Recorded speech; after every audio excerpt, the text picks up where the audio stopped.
तो प्यारे दोस्तों, आप लोगों का स्वागत है आपके अपने YouTube चैनल स्टार मैथमेटिक्स पे। हम आप लोगों को पढ़ा रहे थे एक्सरसाइज 5.4। क्या था एक्सरसाइज का नाम? एलिमेंट्री ऑपरेशंस अपनी ट्रांसफॉर्मेशंस करके हमें इनवर्स निकालना है। और एक पॉइंट यहाँ पे अभी बता देते हैं, जरा एक पॉइंट को ध्यान में रखना। इनवर्स जो भी मैट्रिक्स का निकाला जाता है प्यारे बच्चों, बेटा ध्यान में रखेगा, वह एक तरह से स्क्वायर मैट्रिक्स होना चाहिए। क्या होना चाहिए? Square matrix. Square matrix means row और कॉलम इन दोनों आपस में बराबर होना चाहिए, उसी मैट्रिक्स का इनवर्स निकलता है। तो चलिए आगे आप लोगों को देखने को मिलेगा। अभी हम आगे नहीं गए हैं, अभी आपको कॉन्सेप्ट समझा रहे हैं पॉइंट टू पॉइंट। तो आप समझिए, आपको हम बता दिए थे रो ऑपरेशन सब कोई मैट्रिक्स में करते हैं तो उसको किस प्रकार इंटरचेंज करने के बाद उसको कोई भी नंबर को कोई रूप में मल्टीप्लाई करने के बाद कोई दो रूप कैसे ऐड किया जाता है, ये सारे पॉइंट आप लोगों को हम बता चुके हैं। आज हम आप लोगों को लीड करके आए हैं कि जब कॉलम ऑपरेशंस करेंगे तो उसका क्या सिंबल होता है, क्या उसका सिंबल होता है, कैसे उसको डिनोट करते हैं वो बताएंगे प्यारे। देखिए बेटा, यहाँ पे क्या बताया कि interchange of ith column and jth column. ith और jth दो डिफरेंट प्रकार का कॉलम है। ith और jth दो डिफरेंट प्रकार का क्या बेटा कॉलम है। उसको जब इंटरचेंज करते हैं तो यहाँ पे डिनोट कैसे किया जाता है, बस आप रो को कहीं समझ लिया उसी प्रकार आपका कॉलम का है। जैसे रो में करते थे वैसे आपका कॉलम में करना है। तो CI इंटरचेंज CJ, जैसे फॉर एग्जाम्पल लिए एज फॉर एग्जाम्पल लिए बेटा एक बराबर इतना दिया हुआ है प्यारे बच्चों, तो आप लाइन करेंगे C2 इंटरचेंज C3, मतलब C2 के एलिमेंट को C3 में ले जाना है और C3 के एलिमेंट को C2 में ले आना। तो यहाँ पे जो लिखा हुआ है उसी के एलिमेंट को आपको छेड़ना है और जो नहीं लिखा हुआ है उसको आप बिल्कुल छोड़ दीजिए। तो क्या लिखा हुआ है? C2 और C3। C1 जो है वही रहेगा, C2 का जो एलिमेंट है उसको C2 का जो एलिमेंट है उसको C3 में जाना है। आप डिस्कस कर रहे थे कि दो कॉलम को इंटरचेंज करते हैं, कैसे उसको डिनोट करते हैं, बोल चुका था। अब बेटा क्या करेंगे, यहाँ पे आएंगे कम से कम multiplication of non zero number in ith column में। नॉन जीरो नंबर के कर दो कि नॉन ith कॉलम में the multiplication of non zero number के इन ith कॉलम में and it is denoted by, कैसे डिनोट करते हैं? ith column. ith मतलब CI, एरो देंगे के CI, मतलब CI एक अलग कॉलम है, उसमें हम मल्टीप्लाई कर रहे हैं प्यारे बच्चों, के कर रहे हैं। एग्जांपल लेंगे तो आपको बेटर समझ में आएगा। ये बराबर इतना मान लिया गया है, यहाँ पे अप्लाई करेंगे C1 में, हम मान लिए नॉन जीरो नंबर 2 को मल्टीप्लाई करें C1 में, तो आपको क्या है कि यहाँ पे एरो इधर क्या लिखा हुआ, बस उसी के एलिमेंट को आपको चेंज करना है C1। तो C2 और C3 जो था आपका वही रहेगा, C1 को चेंज कर देंगे। C1 में कितना मल्टीप्लाई किया जा रहा है? 2, तब 6 दूना कितना होगा? 12, 4 दूना 8 और 6 दूना 12। ये आपका सेकेंड हो गया। थर्ड क्या है? तब मल्टीप्लीकेशन और नॉन जीरो नंबर के करते हैं इन ith कॉलम में और adding the corresponding element in multiply. जो ith कॉलम में के मल्टीप्लाई किया गया, ith कॉलम में के मल्टीप्लाई किया और उसको jth कॉलम में जोड़ दे रहे हैं।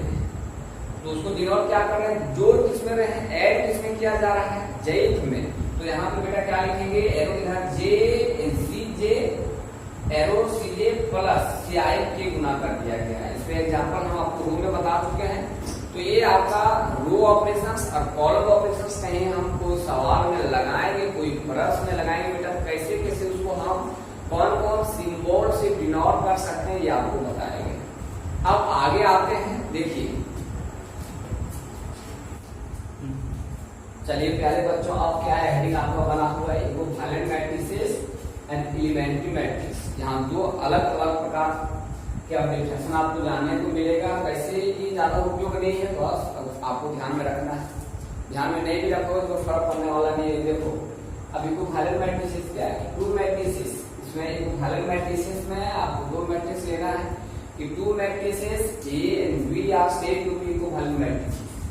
दो मैट्रिक्स ए और बी को क्या बोलते हैं, ए और बी को इक्विवेलेंट मैट्रिसेस बोलते हैं। If one can be obtained from other matrix, कहने मतलब दो मैट्रिक्स ए और बी है, वो सब मैट्रिसेस को ये सब मैट्रिसेस को इक्विवेलेंट कब कहेंगे, तब दोनों में से कोई एक मैट्रिक्स को लेंगे और अदर मैट्रिक्स प्राप्त कर लेंगे। दोनों में से कोई भी मैट्रिक्स को लेंगे, उसमें जब एलिमेंट्री ऑपरेशंस करते हैं रो कॉलम दोनों कर सकते हैं, कोई दिक्कत नहीं है, करके आएंगे निकालने का लिए। तो जब एक मैट्रिक्स को लेते हैं उसमें रो और कॉलम ऑपरेशंस करने के बाद अदर मैट्रिक्स जब प्राप्त हो जाता है प्यारे बच्चों, उसी को बोला जाता है इक्विवेलेंट मैट्रिसेस। वही डिफिनेशन लिखा हुआ है और उसको डिनोट क्या किया जाता है कि ए और बी में इक्विवेलेंट है, इसको डिनोट इस प्रकार करेंगे। ए इसको बोला जाता है इक्विवेलेंट बी। जैसे एग्जांपल ले, ए बराबर इतना मान लिया गया, बी बराबर इतना मान लिया गया। अब आपको सोचना है किसी को भी लेके चलते हैं, किसी को भी लेके चलेंगे तो मैट्रिक्स को प्राप्त करना चाहिए। हमें ये लेके चला है ना, ये बराबर इतना दिया हुआ है। अब यहाँ पे आपको देखना है ए से हमें बी प्राप्त करना है, तो देख लेते हैं दोनों में क्या है कि इसमें 2 3 8 है, उसमें कहीं 2 3 8 नहीं है, बी प्राप्त करना है। तो सबसे पहले आप समझना है, यहाँ पे आपको ध्यान में लाना है बातों को। सबसे पहले क्या करता है, इसमें इंटरचेंज कर देना है। अप्लाई R1 इंटरचेंज, आपको R1 के एलिमेंट को R2 मिल जाए, R2 के एलिमेंट को R1 मिल जाए।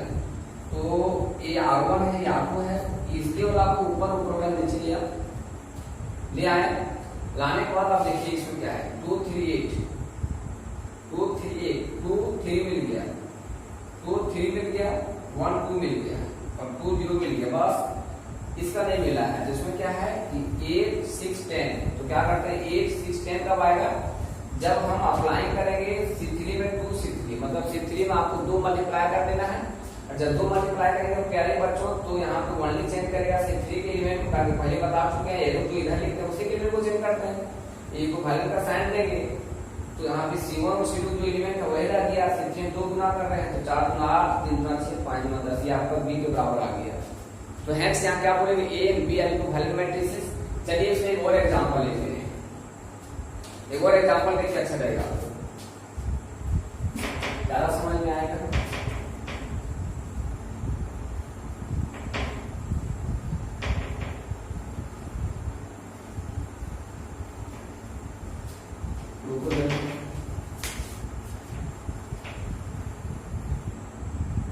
चलिए दोस्तों दूसरा एग्जांपल आपको लेके समझाते हैं। C बराबर इतना मान लिया गया और D बराबर इतना मान लिया, C और D मान लिए। अब यहाँ पे किसी को भी लेके चल सकते हैं, कोई दिक्कत नहीं। नाउ मान लेते हैं दोस्तों हम लेके चले C बराबर क्या है, 5 है, 6 है, 1 है, 2। आपको C से D प्राप्त करना है। सबसे पहले क्या है बच्चों, यहाँ पे देख सकते हो यहाँ पे 1 2 है, 1 C में 1 2 है सेकंड कॉलम में, यहाँ पे आपका क्या है सेकंड रो में है और यहाँ पे आपका फर्स्ट रो में है। तो अप्लाई करें, सबसे पहले अप्लाई कर देते हैं प्यारे बच्चों। यहाँ पे R1 इंटरचेंज कर देते हैं R2, R1 के एलिमेंट को R2 में, R2 के एलिमेंट को R1 में ले जाना है। तो यहाँ पे आपका 1 यहाँ हो जाएगा, ऊपर में नीचे आ जाएगा, 5 और 6 आ जाएगा। यहाँ की बात दोस्तों उसमें देखते हैं 10 और 12 लाना है, तो अप्लाई कर देते हैं। इसमें R2 में क्या करते हैं कि 2 मल्टीप्लाई कर दो, R2 में 2 R2, तब क्या आ जाएगा देखिए आपका, हाँ तो हम साइन देना है इक्विवेलेंट का, यहाँ पे साइन देना है इक्विवेलेंट का, देखिए क्या आ जाएगा। तो यहाँ पे R2 में गुना कर दिया जा रहा है 2, तो यहाँ पे R1 का जो एलिमेंट है वही रहेगा, इसमें 2 मल्टीप्लाई करेंगे 10, यहाँ पे आपका 12 आ जाएगा। तो इस प्रकार आपका मैट्रिक्स D प्राप्त हो गया। तो हेंस क्या लिखेंगे, hence C and D are equivalent।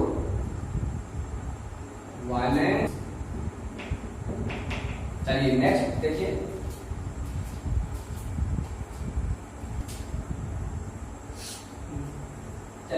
बच्चों अब आपको बताने जा रहे हैं एलिमेंट्री मैट्रिक्स क्या होता है।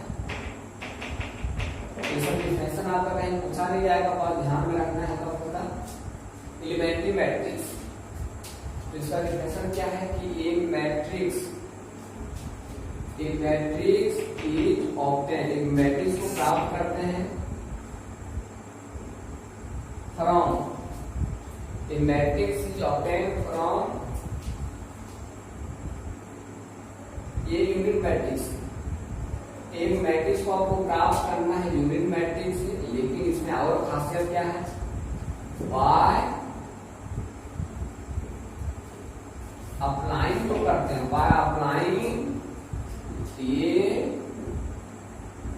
सिंगल एलिमेंट्री ऑपरेशंस, है ना।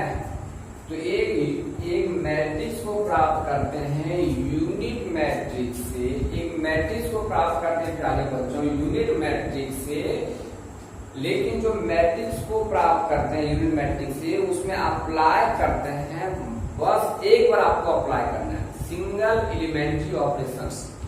सिंगल एलिमेंट्री ऑपरेशंस का मतलब क्या होता है कि आपको एक ही बार उस पर ऑपरेशन करना है, वो मैट्रिक्स पे एक ही टाइम करना है, एक ही बार करना है। जैसे आपका एग्जांपल देते हैं, देखिए एग्जांपल लेट मान लेते हैं, ये यूनिट मैट्रिक्स है, ये भी मान सकते हैं, कोई दिक्कत नहीं, आइए भी मान सकते हैं।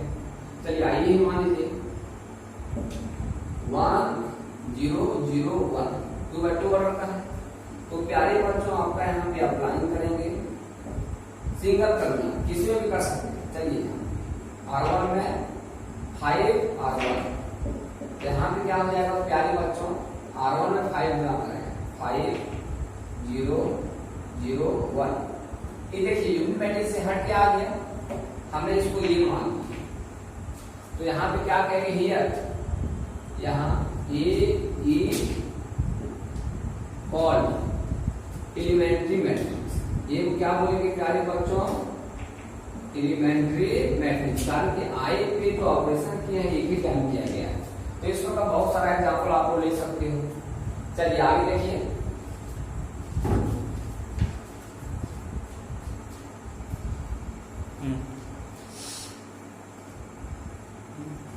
चलिए प्यारे बच्चों अब आपका है एक अच्छा डेफिनेशन बताया जा रहा है, क्या है इन्वर्टिबल मैट्रिक्स, या इसको बोल सकते हैं या अनवर्टिबल, इन्वर्टिबल तो अनवर्टिबल मैट्रिक्स क्या होता है उसको देखिए।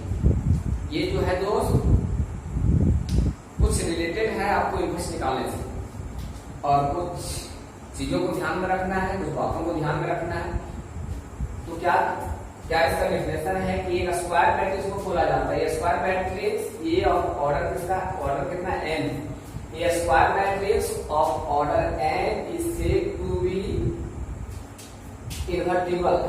उसको क्या बोला जाता है, invertible if there exist a other matrix B of order, कहते एक स्क्वायर मैट्रिक्स ए को बोला जाता है इन्वर्टिबल तो अनवर्टिबल, दोनों बोल सकते हैं। इसका हिंदी होता है, इसका मतलब होता है उल्टी, उल्टी इसका मतलब होता है, उल्टी मतलब वही रिवर्स।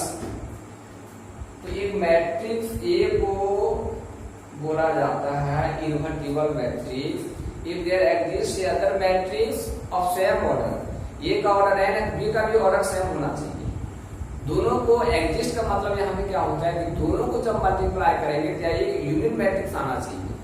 समझना पॉइंट को, वही लिखा हुआ है कि square matrix A of order करना n is said to be invertible if there exist a square matrix B of order n such that, इस प्रकार ए बी बराबर बी बराबर आई आना चाहिए।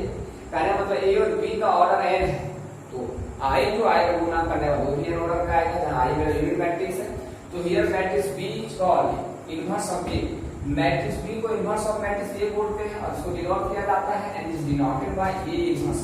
तो दैट कर सकते हैं कि बी मेरा इनवर्स है, तो ए इनवर्स बराबर आपका क्या हो जाएगा, बी ए इनवर्स बराबर क्या होगा बी, यानी B is called inverse of matrix A का इनवर्स मतलब ए इनवर्स बराबर आपका बी हो जाएगा। सारी बातें आपको समझ आ जाएगा, समझ बस अपने भाषा देखो कि दो मैट्रिसेस को इन्वर्टिबल बोलेंगे कि जब दोनों को गुणा करने के बाद आपका एक यूनिट मैट्रिक्स आना चाहिए। तो कहीं मेरा ए और बी है और बी और ये दोनों को गुणा करने के बाद आई आ जाता है, तो ये मेरा इनवर्स बी का हो जाएगा, बी भी मेरा इनवर्स ए का होगा। तो ये इनवर्स बराबर हम बी लिख सकते हैं, या तो बी इनवर्स बराबर ए लिख सकते हैं। कहेंगे कि ए का इनवर्स कौन है, बी है, तो बी का इनवर्स कौन है, ये होगा। तो आगे कोई नोट में आप करके लिखाएंगे। चलिए देखिए, तो यहाँ पे क्या है प्यारे बच्चों, ये बराबर कितना मानिए, बी बराबर कितना मानिए, इसका एग्जांपल देना जरा डिफिकल्ट है, इस एग्जांपल को ध्यान में रखना। 3 10 2 7, बी बराबर 7 - 2 - 10 3। आपको सोच के एग्जांपल लेना है। तो जरा यहाँ पे देखो, ये इलेवन को एक्सचेंज कर दिया गया है, 3 7 7 3, इन दोनों में क्या लगा दिया गया माइनस, लेकिन आदत नहीं लेना इसी प्रकार नहीं आता है। इसलिए एग्जांपल को आपको सोच समझ के लेना है कि गुना करने वाला कैसे आ जाना चाहिए, आई गुना करने वाले प्यारे बच्चों आई आना चाहिए, वैसे एग्जांपल आपको सोच के लेना है। तो हमने सोच करके दो एग्जांपल ले लिए, ये और बी। आप देखते हैं गुना करने के बाद आपका आई आता है या नहीं आता है, लेकिन जब हम एग्जांपल लिए तो 100% आएगा। देखो दोस्तों, नाउ यहाँ पे ए भी लेते हैं, ए का मान आपका 3 2 10 7 है, और यहाँ पे आपका 7 - 2 - 10 3। यहाँ के बाद प्यारे बच्चों उसको मल्टीप्लाई करते हैं, है ना। तो यहाँ पे आ जाएगा 7 की 10 गुना 20 - 30 + 30।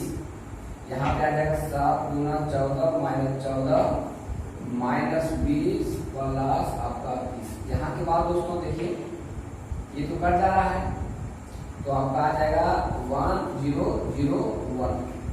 ये 2/2 ऑर्डर का, आप देख सकते हैं ये 2/2 ऑर्डर का है, ये भी 2/2 ऑर्डर का है।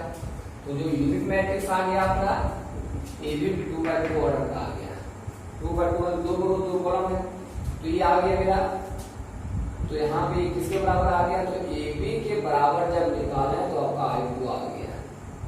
आल्सो अगर बी ए निकाल लेते हैं, बी का मान क्या देखिए, बी का मान 7 है, -2 है, -10 है और 3।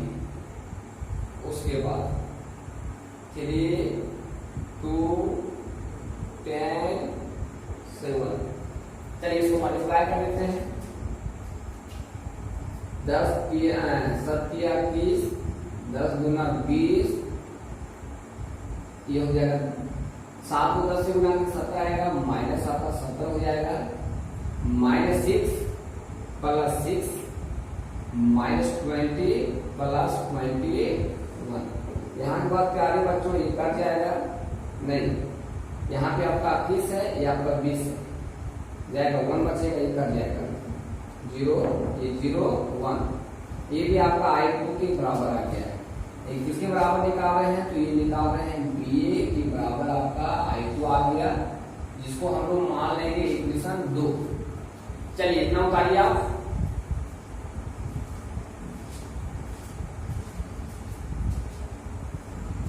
चलिए प्यारे बच्चों, तो फ्रॉम 1 and 2 से we get A बराबर B बराबर I2। तो आगे आए तो इसका मतलब क्या है कि A और B जो है वो मेरा इन्वर्टिबल मैट्रिक्स है।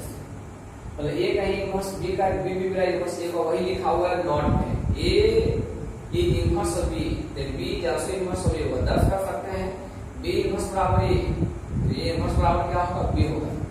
तो इन्वर्टिबल मैट्रिक्स कब आपका पॉसिबल है, जब वो दोनों स्क्वायर मैट्रिक्स हो। पहले अपन ध्यान रखेगा, जब भी इनवर्स का बात आता है तो स्क्वायर मैट्रिक्स आपका होना मस्ट है। तो प्यारे बच्चों आज यहीं तक, लेकिन कल का जो वीडियो आप लोग को देखने को मिलेगा वो बहुत इंपॉर्टेंट पॉइंट उसमें रहेगा, और उसी के आधार पे आपका सवाल को बनाया जाएगा। तो बाय बाय, गुड नाइट।